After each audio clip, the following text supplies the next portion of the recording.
Hi all, welcome to back my channel. ನಾನಿವತ್ತು ಗುಲಾಬ್ ಜಾಮೂನ್ ಮಾಡೋ ರೆಸಿಪಿನ ತೋರಿಸ್ಕೊಡ್ತಾ ಇದ್ದೀನಿ. ಡ್ರೈ ಜಾಮೂನ್ ಮಾಡ್ತಾಯಿದ್ದೀನಿ. ನಾನು ಪಾಕದಲ್ಲಿ ಅತ್ತಿ ಜಾಮೂನ್ ಮಾಡ್ತಾಯಿಲ್ಲ. ಡ್ರೈ ಆಗಿ ಜಾಮೂನ್ ಯಾವ ರೀತಿ ಮಾಡೋದು ಅಂತ ತೋರಿಸ್ಕೊಡ್ತಾ ಇದ್ದೀನಿ. ನಾನಿಲ್ಲಿ MTR ಅವ್ರದ್ದು ಗುಲಾಬ್ ಜಾಮೂನ್ ಪೌಡರ್ನ ತೊಗೊಂಡಿದ್ದೀನಿ. ಅದನ್ನು ಕಟ್ ಮಾಡಿ ಒಂದು ಪ್ಲೇಟ್ಗೆ ಹಾಕ್ಕೋಬೇಕು. ನಾನಿಲ್ಲಿ 2 ಪ್ಯಾಕೆಟ್ ಆಗೋವಷ್ಟು ತೊಗೊಂಡಿದ್ದೀನಿ. 2 ಪ್ಯಾಕೆಟ್ನು ಕಟ್ ಮಾಡಿ ಒಂದು ತಟ್ಟೆಗೆ ಹಾಕ್ಕೋಬೇಕು. ಹಾಕಿದ ನಂತರ ಅದಕ್ಕೆ ಒಂದು ಚಿಕ್ಕ ಲೋಟ ಆಗುವಷ್ಟು 1 ಲೋಟ ಹಾಲನ್ನ ಸೇರಿಸಿದ್ದೀನಿ.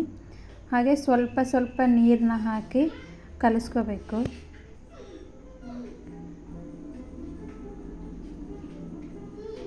ಸ್ವಲ್ಪ ನೀರನ್ನ ಹಾಕಿ ಕಲಿಸ್ಕೋಬೇಕು. ಚೆನ್ನಾಗಿ ಮಿಂದ್ಕೋಬೇಕು.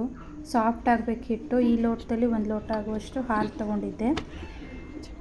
ಸ್ವಲ್ಪ ನೀರು ಹಾಕಿ ಸಾಫ್ಟ್ ಆಗೋವರೆಗೂ ಮಿಂದ್ಕೋಬೇಕು.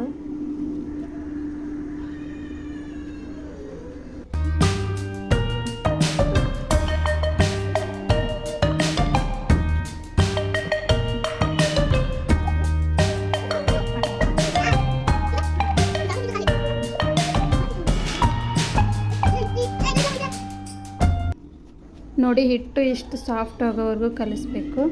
ಕಲಿಸಿ ನಿಮ್ಗೆ ಯಾವ ಸೈಜ್ ಬೇಕೋ ಆ ಸೈಜ್ಗೆ ಈ ಥರ ಬಿರುಕು ಬಿಡದೇ ಇರೋ ಥರ ನೀಟಾಗಿ ಉಂಡೆ ಮಾಡ್ಕೋಬೇಕು.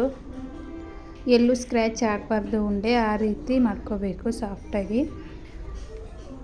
ನಾನು ಮಾಡ್ತಾಯಿದ್ದೀನಲ್ವ ಅದೇ ರೀತಿ ನೋಡಿ ಮಾಡಬೇಕು. ಎಲ್ಲ ಉಂಡೆನ ಮಾಡ್ಕೊಳ್ಳಿ.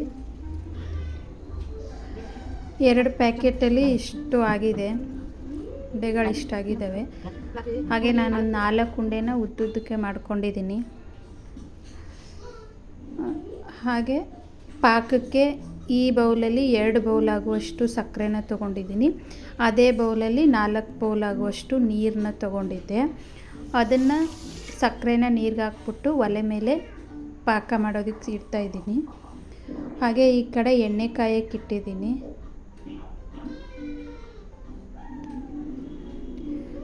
ಎಣ್ಣೆ ಕಾದ ನಂತರ ಅದಕ್ಕೆ ಉಂಡೆಗಳು ಮಾಡಿಟ್ಕೊಂಡಿರೋ ಜಾಮೂನ್ನ ಸೇರಿಸ್ಬೇಕು.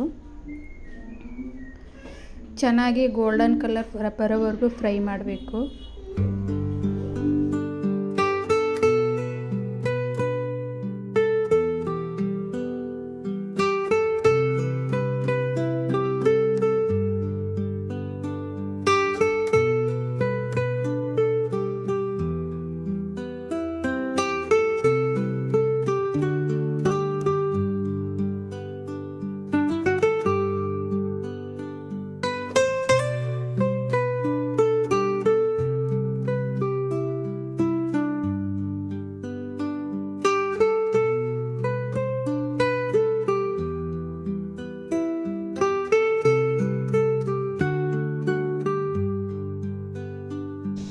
ಈ ಕಡೆ ಪಾಕ ರೆಡಿ ಆಗ್ತಿದೆ.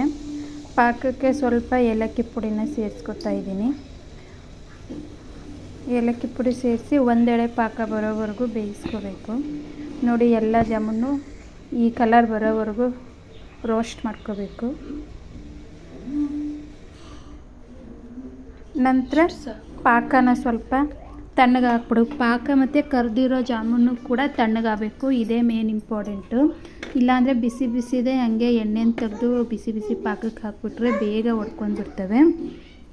ಹಾಗಾಗಿ ಪಾಕನೂ ಸ್ವಲ್ಪ ತಣ್ಣಗೆ ಹಾಕ್ಬಿಡ್ಬೇಕು. ಹಾಗೆ ಕರೆದಿರೋ ಜಾಮೂನು ಕೂಡ ಸ್ವಲ್ಪ ತಣ್ಣಗೆ ಹಾಕ್ಬಿಡ್ಬೇಕು. ತಣ್ಣಗಾದ ನಂತರ ಪಾಕಕ್ಕೆ ಸೇರಿಸ್ಕೊಂಡು ಮೇಲ್ಗಡೆ ಕ್ಲೋಸ್ ಮಾಡಿ ಒಂದು ಅರ್ಧ ಗಂಟೆ ಬಿಡಬೇಕು. ಅರ್ಧ ಗಂಟೆ ಬಿಟ್ಟ ನಂತರ ನೋಡಿದರೆ ಡ್ರೈ ಜಾಮೂನ್ ಥರ ರೆಡಿಯಾಗಿರುತ್ತೆ.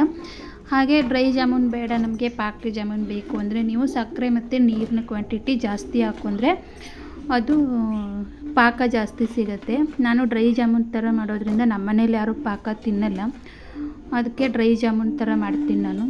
ಡ್ರೈ ಜಾಮೂನ್ ಥರ ಮಾಡಿದರೆ ಅಷ್ಟೇ, ಜಬ್ಬರಿ ಜಾಮೂನ್ ತಿನ್ಕೊಬಿಡ್ತಾರೆ. ಪಾಕ ಸುಮ್ಮನೆ ವೇಸ್ಟ್ ಆಗುತ್ತಲ್ಲ ಅಂತ ಪಾಕನೇ ಮಾಡೋಕ್ಕೆ ಹೋಗಲ್ಲ. ಈಗ ಇದು ಎಲ್ಲನೂ ಹೀರ್ಕೊಂಡ್ಬಿಡುತ್ತೆ. ಈಗ ಪಾಕ ಎಲ್ಲ ಜಾಮೂನ್ ಹೀರ್ಕೊಂಡ್ಮೇಲೆ ಅದರೊಳಗಡೆ ಪಾಕ ಇರಲ್ಲ. ನಾನು ತೋರಿಸ್ತೀನಿ, ನೀವು ನೋಡಿ. ಕ್ಲೋಸ್ ಮಾಡಿ ಒಂದು ಅರ್ಧ ಗಂಟೆ ಬಿಡಬೇಕು. ನೋಡಿ, ಅರ್ಧ ಗಂಟೆ ಆದ ನಂತರ ತೋರಿಸ್ತಾ ಇದ್ದೀನಿ ಜಾಮೂನ್ ಎಷ್ಟು ಡ್ರೈ ಆಗಿದೆ ನೋಡಿ. ಸ್ವಲ್ಪನೂ ಪಾಕ ಇಲ್ಲ. ನೋಡಿ ಇಷ್ಟು ಪಾಕ ತಾಳದಲ್ಲಿದೆ ಅಷ್ಟೇ, ಮೇಲ್ಗಡೆ ಏನು ಪಾಕ ಇಲ್ಲ.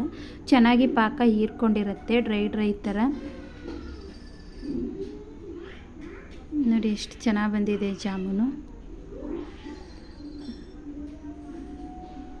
ನೀವು ಕೂಡ ರೆಸಿಪಿನ ಟ್ರೈ ಮಾಡಿ. ಹಾಗೆ ಈ ರೆಸಿಪಿ ಹೇಗಿದೆ ಅಂತ ಕಮೆಂಟ್ ಮಾಡಿ, ಲೈಕ್ ಮಾಡಿ, ಹಾಗೆ ಶೇರ್ ಮಾಡಿ. ಹಾಗೆ ನಮ್ಮ ಚಾನೆಲ್ನ ನೀವಿನ್ನೂ ಸಬ್ಸ್ಕ್ರೈಬ್ ಮಾಡ್ಕೊಳ್ಳಿಲ್ಲ ಅಂದರೆ ಸಬ್ಸ್ಕ್ರೈಬ್ ಮಾಡ್ಕೊಳ್ಳಿ. ಬೆಲ್ ಐಕಾನ್ನ ಕ್ಲಿಕ್ ಮಾಡಿ. ನಾನು ಮಾಡೋ ಎಲ್ಲ ನೋಟಿಫಿಕೇಷನ್ಗಳು ಫಸ್ಟು ನಿಮಗೆ ಬರುತ್ತೆ. ಇನ್ನೂ ಚೆನ್ನಾಗಿರೋ ರೆಸಿಪಿಗಳನ್ನ ಅಪ್ಲೋಡ್ ಮಾಡ್ತೀನಿ. Thank you.